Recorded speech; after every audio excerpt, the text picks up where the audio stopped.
अस्सलामुअलैकुम। कैसे हैं आप सब? उम्मीद करता हूँ कि चुस्त दुरुस्त और तंदुरुस्त होंगे। आज की वीडियो में हम आए हैं अपने लेसन की क्यारी की तरफ। जैसे कि आप देख सकते हैं हमारे लेसन काफ़ी अच्छे से ग्रो हुए हैं, लेकिन उनके साथ एक मसला हुआ है। वो ये है कि आप देख रहे हैं कि इसमें बहुत ज़्यादा कचरा है। तो ये कचरा जो है, आप सोच रहे होंगे कि ये हमें दिखाई नहीं दिया था पहले। नहीं, ऐसी बात नहीं है। कचरा हमें दिखाई दिया था, लेकिन चूंकि उस टाइम लेसन जो था वो बहुत छोटा था, तो इसमें क्यारी में काम करने का डायरेक्ट मतलब यही होता कि हमारे लेसन जो है वो डैमेज हो जाते। तो इस चीज़ को अवॉइड करने के लिए हमने ये फैसला किया था, बल्कि जो आइडियल होता है वो ये होता है कि इनको थोड़ा बड़ा हो जाने दें, ताकि थोड़ी इनके रूट्स जो हैं वो डेवलप हो सकें और फिर हम इसमें काम कर सकें।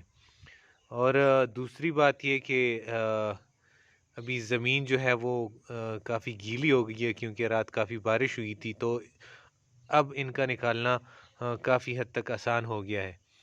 अगर आप मतलब आपके क्यारियों में भी ऐसे ये दूसरे जो प्लांट्स हैं, जो बेसिकली पेस्ट प्लांट्स हैं, क्योंकि हमारे फसलों को ये नुकसान पहुंचाते हैं, तो हम इसको पेस्ट ही कहेंगे। तो अगर ये आपके क्यारियों में ज़्यादा हैं और आपके साइड पे ये बारिशों वाला या ज़्यादा पानी वाला सीन नहीं हुआ, तो उसके लिए एक आसान हल दूसरा ये है कि आप राख डाल लें। राख डाल लें, मतलब ऐसा करें कि ये जो राख होती है, ये जो कोयलों की राख होती है, उनको ज़मीन पे मतलब यहाँ पे डाल लें, इस तरह स्प्रेड कर लें, थोड़ा सा पानी दे दें। तो एक दिन बाद मतलब 24 आवर्स बाद आप जब ये चीज़ें निकालेंगे तो आपको काफ़ी आसानी होगी। चलें, देरी नहीं करते, अपनी वीडियो स्टार्ट करते हैं। ये क्यारी से अपनी ये फजूल किस्म के पौधे जो हैं इनको निकाल लेते हैं। इनको निकालने के आसान तरीके काफ़ी सारे हैं। आप इस तरह भी निकाल सकते हैं कि ऐसे खींच के निकाल लें। देखें, इसके रूट्स भी आए हुए हैं। आपको पता नहीं फोकस हो रहा है होगा कि नहीं। ऐसे आप निकाल सकते हैं आसानी के साथ। ये अगर आप ऐसे नहीं निकालना चाहते क्योंकि काफ़ी ज़्यादा हो गए हैं, तो इसका दूसरा हल भी है हमारे पास, जिसकी वजह से हमने इनको बड़ा होने दिया। वो ये है कि इस तरह का हथियार लें और इससे गोट स्टार्ट कर लें। जब आप गोट करेंगे, देखें, ये खुद ही निकल आए हैं, पूरे पूरे निकल आए हैं विद रूट्स। पूरा जो प्लांट है वो निकल आया है। इसी तरह ये आपने एक बात का ध्यान रखना है कि आपने अपने लहसुन को बर्बाद नहीं करना, तबाह नहीं करना।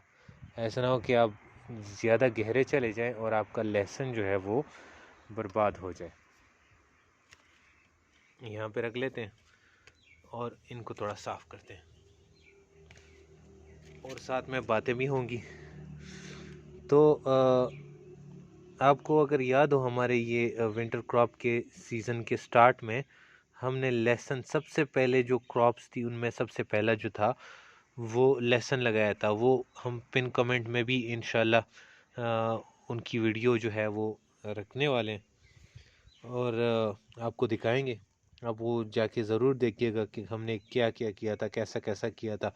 तो बेसिकली, ओ सॉरी, बेसिकली हमने दो तरह के लहसुन लगाए थे। एक सिंपल जो मोटा लहसुन होता है चाइना का, वो लगाया था, और दूसरा जो था वो जीवन लगाया था। तो आप देख सकते हैं ये वाला जो है ये चाइना का लहसुन है, वो मोटा मोटा दाना जो होता है उनका, ये वो है। और जो उस साइड पे हैं, वो जो काफ़ी बड़े बड़े आपको नज़र आ रहे हैं, वो जीवन है। जीवन का मतलब वो बहुत मोटे मोटे दाने नहीं होते। जो इनकी जो पूरी पल्ली होती है, एक पल्ली होती है, वो इसके पूरे गांठ के बराबर होती है। तो जीवन इतने मोटे होते हैं। ये इससे पहले काफ़ी ट्रेंड में भी थे कि जीवन लगाएं और करोड़ों का मुनाफा पाएं।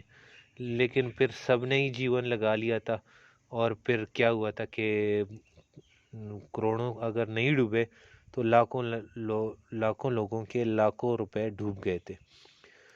तो कहने का मकसद ये है कि लालच बुरी बला होती है, तो लालच करनी हमें नहीं चाहिए। फिर मैंने क्यों लगाया? मैंने तो सिर्फ 10 से 12 पलियाँ लगाई थी ताकि मैं जो हूँ इससे महजूज हो सकूँ, लुत्फ़अंदोज़ हो सकूँ, अपने लिए घर के लिए इस्तेमाल कर सकूँ। मैंने कौन सा बेचना है बाहर बाज़ार में, मार्केट में। और ये जो लेसन है ये भी हमारा इंशाल्लाह साल भर के लिए काफ़ी है और मुझे बाज़ार में जाके लेने की ज़रूरत नहीं पड़ेगी। इसीलिए हमने ये जो लेसन है ये लगाया है। थोड़ी सी सफाई मैं कर लेता हूँ, फिर मिलते हैं आपसे। वेट पे रहें। इसकी सफाई हमने कर ली है। ये बीच में कुछ कचरा रह गया, काफ़ी सारा उठा लिया। ये देखें, ये कुछ ये है, कुछ उस तरफ है। तो ये थी आज की हमारी वीडियो। उम्मीद करता हूँ कि आपको पसंद आई होगी। पसंद आई है तो लाइक करें, सब्सक्राइब करें, शेयर करें अपने दोस्तों के साथ। नए नए गार्डनर्स लेके आएँ ताकि वो भी इस हसीन, मतलब हम ये वाले नहीं, ये भी हसीन है, आपकी अपने गार्डन्स को मैं कह रहा हूँ, इस हसीन एनवायरनमेंट के साथ ताज़ा सब्जियां और फल इनके मज़े उड़ा सकें। अपनी दुआओं में याद रखिएगा। अल्लाह हाफिज़।